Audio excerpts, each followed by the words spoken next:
Hey everybody, good to see you back once again. We've been getting a lot of work done lately. Come over here, I'll show you what I just finished up.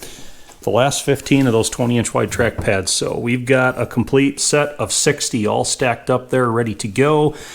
The next big round of labor is going to be building a set of track chains to put these on. That's going to be another venture where it's going to be just probably a ton of busy work, keeping me busy for days on end. Got to build a track press first so we can at least move pins and bushings. But in the meantime, we're ready to start building the box around the operator right here. So we've got side fenders here. We've got that cross brace. Cross brace is actually in pretty good shape. We can put that on just the way it is right now. Fenders are going to require a little bit of work. This one isn't horrible, really. Overall condition, pretty good. This other one, well, something's snagged it at the back here and pulled some metal. You can see some old baked paint and some old weld. They've been doing some repairs in here. We have a rip right here we're gonna have to fix once we form all that back into shape. We kind of cave in right here, so it's a high spot there. We're gonna have to flatten that, bring this in, straighten that, get it all square, fix that tear, and then down here on the other end we have where the bracing here has been torched out, that leg and that leg on both sides. Okay, see, this one's the same way. These areas right here correspond with the mounting holes, the square pattern right here on each side, and it looked like the previous owner was like tooling up to fabricate like maybe a blade on this thing, and it looked like possibly hydraulic cylinder mounts they were thinking about putting in that spot on each side of the bell housing so that the cylinder would be between the chassis and the track. So they torched those, you know, those struts, those legs of the braces off on each side to flatten that out for a mounting surface for a custom bracket. So we're gonna have to do some repairs in there.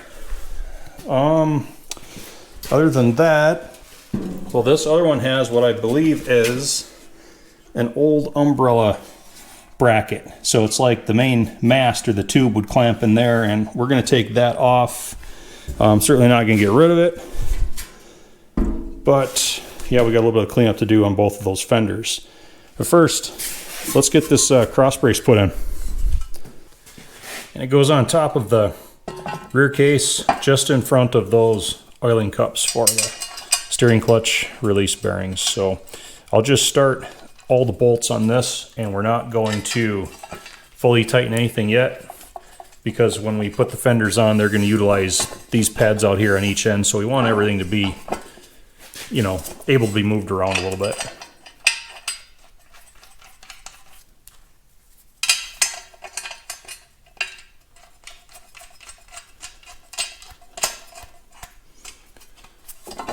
Good enough.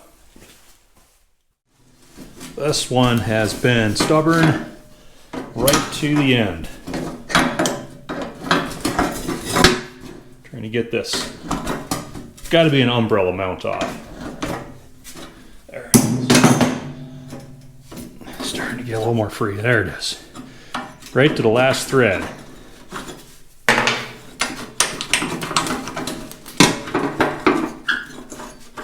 Even the washer's being stubborn.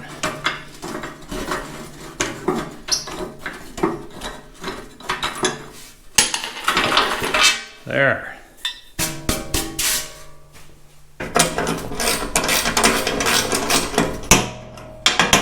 Next, I want to take the rod off of here for the brake lock. A little bit of a bend in it will straighten out later. Might as well get the clip out of the way too. We're going to be doing some pretty good hammering on this thing. So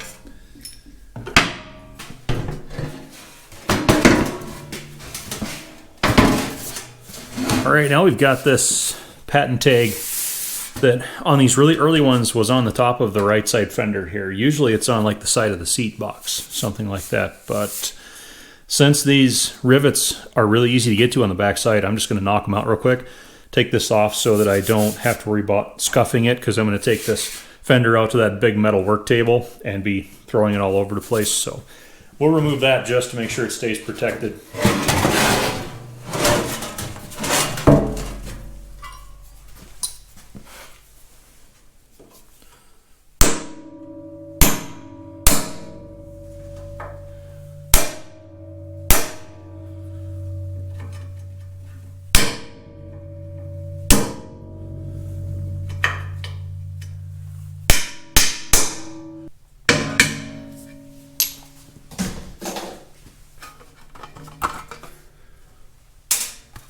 yeah, it's amazing how much debris accumulates between those, or underneath those old tags. Let's have a look down there. Quite a lot of it.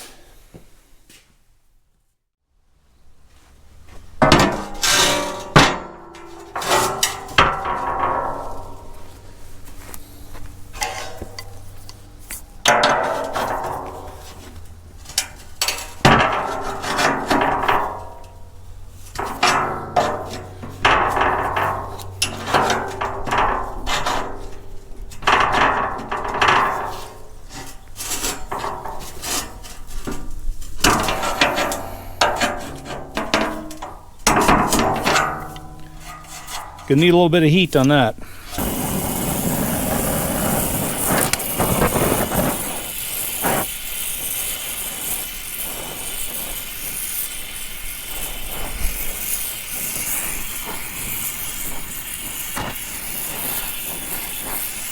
I'm gonna heat not only the dent, but everything to that side of it as well, because I need to displace a lot of that metal that way, close up that gap.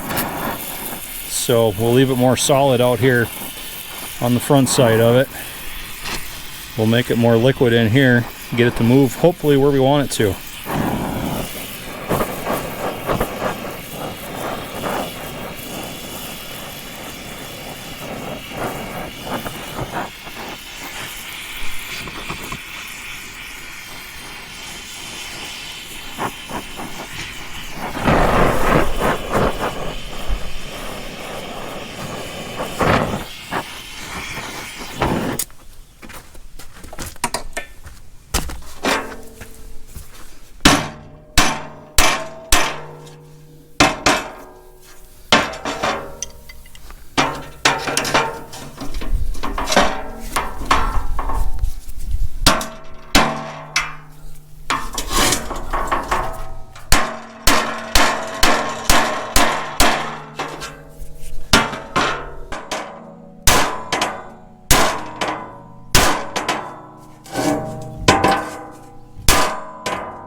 Okay, so it actually turned out better than I thought it was going to. We got it pretty well flat across the top, and I got the majority of that wrinkle out back here. I had to shrink it back in a little bit, and once metal has been stretched past a certain point, you can never shrink it completely back again. But I heated it where it was bowed out the most and strategically hammered and flattened on each side of it, and you can kind of bring it back in just a little bit. So we were able to pull that off there. It's never going to be like it never happened ever again, but honestly, that edge and in the face and everything here is pretty darn good right now. So we got the crack brought back together. I'm going to V that out, weld it, we'll flush it at least on the outside, and we have an old weld here where this fender suffered damage a couple different times, because there's an old ripple mark. You can kind of see if the light hits it just right where they hammered a lot of that out. I flattened that within reason, and I want this edge to be nice and flat here because this is what the seat tank attaches to right here, so we don't want to have this high spot putting uneven pressure on the side of that tank. So yeah, it's welded on the inside as well. So what I'm going to do is flush this out on the outside, get that nice and flat at the same time I flush that, and I think we'll have the straightening done on this fender.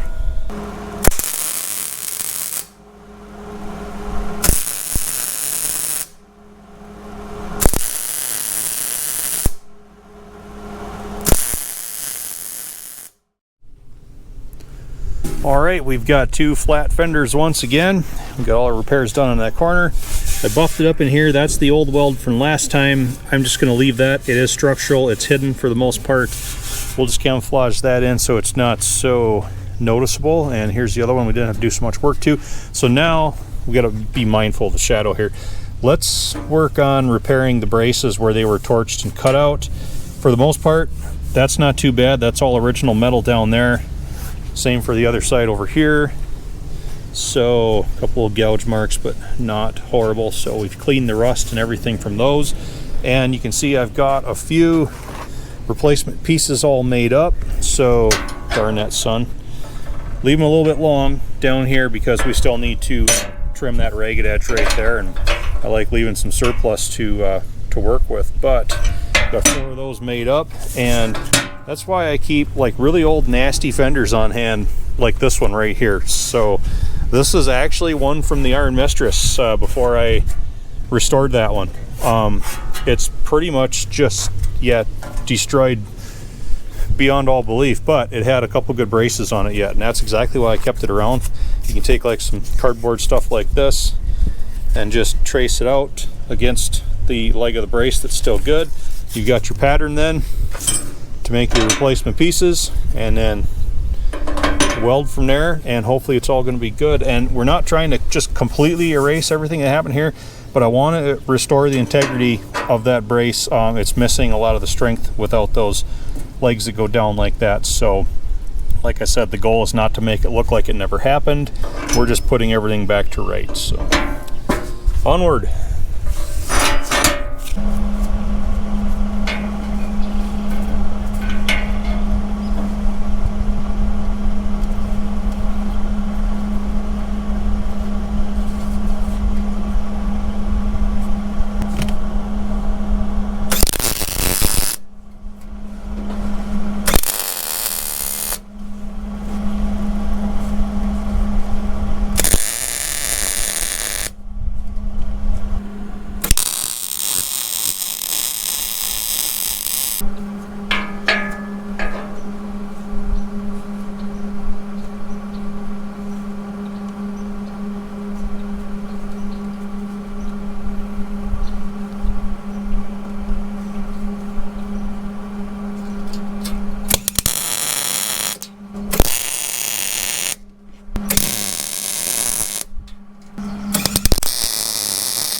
Okay everybody, about a day later, and we've sprayed kind of some random yellow, flat brown. We're going to camouflage these repairs, this fresh metal here. And what I'm going to do first is, this is just a Scotch-Brite pad, mildly abrasive. So if we want to create some dark spots, we'll just put some scuffs in it.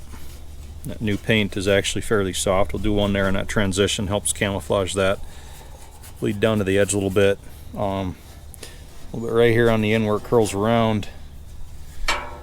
Might do like a couple scuffs here. We'll leave kind of the rest of that. We'll darken that later. Do a little bit more in here. Just a couple of funny blotches.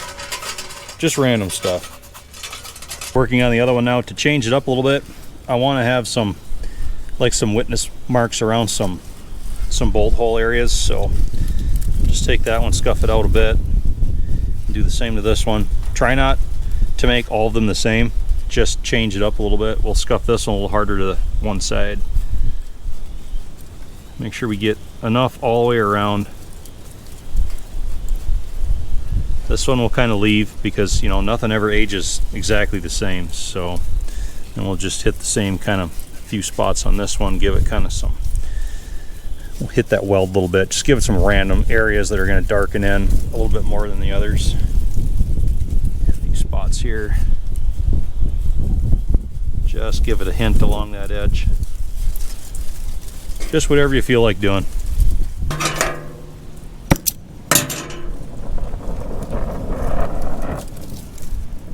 Now, just a sooty acetylene flame.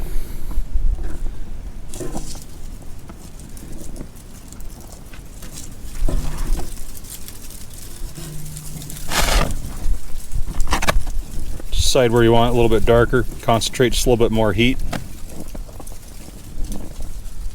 Perfect. Let's get some soot on it. Combine with some heat. Pick a few areas we want a little darker than the rest. And otherwise, just coat it really well. Get it all black.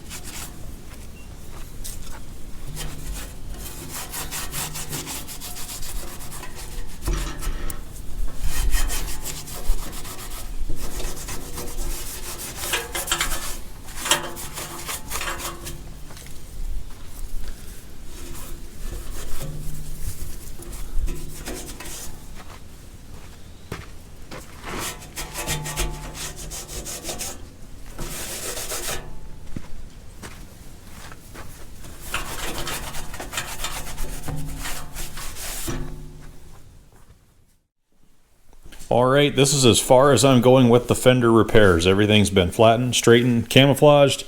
Let's get them bolted up.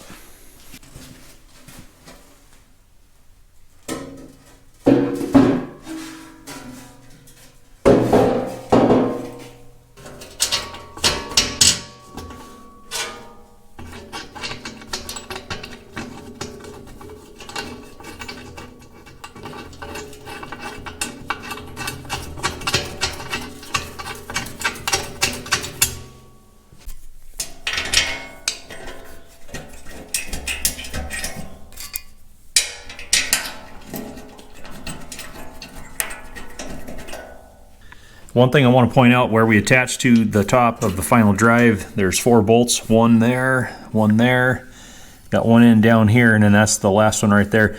These are only 1 inch long because just inside of these openings is the steering clutch / brake drum. And if you put bolts that are too long in here, they'll go in far enough they could hit that drum. So you have to be pretty conscious of which bolts you're putting back in these 4 holes. So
and to finish up with the fenders real quick, I've straightened out that brake lock rod, so we're just going to throw that back under the clip just to keep it all in place. We won't be able to hook anything up on the far end until we get the foot plates in anyhow, but We'll just get it where it needs to be.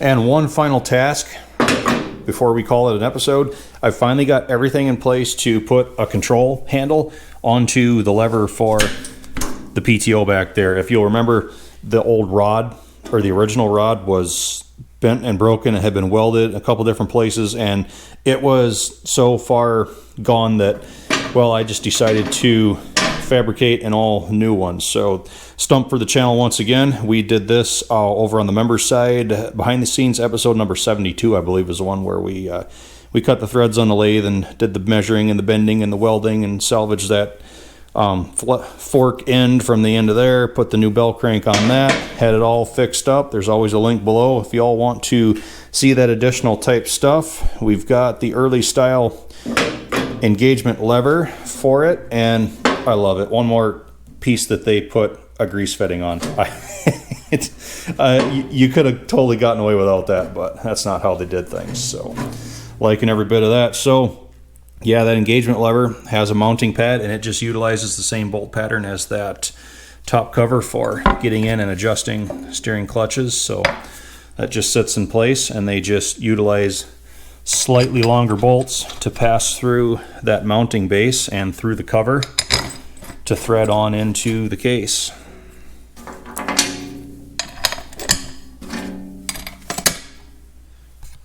And the rod will pass through this cutout opening in the cross brace right there.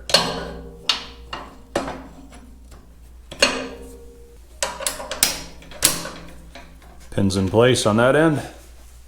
And up on this end now, line that with the lever. Pin it here. Now let's test the operation. Awesome. Passes through the opening well. Nothing's hitting, nothing's clashing. Nice detent. Liking it.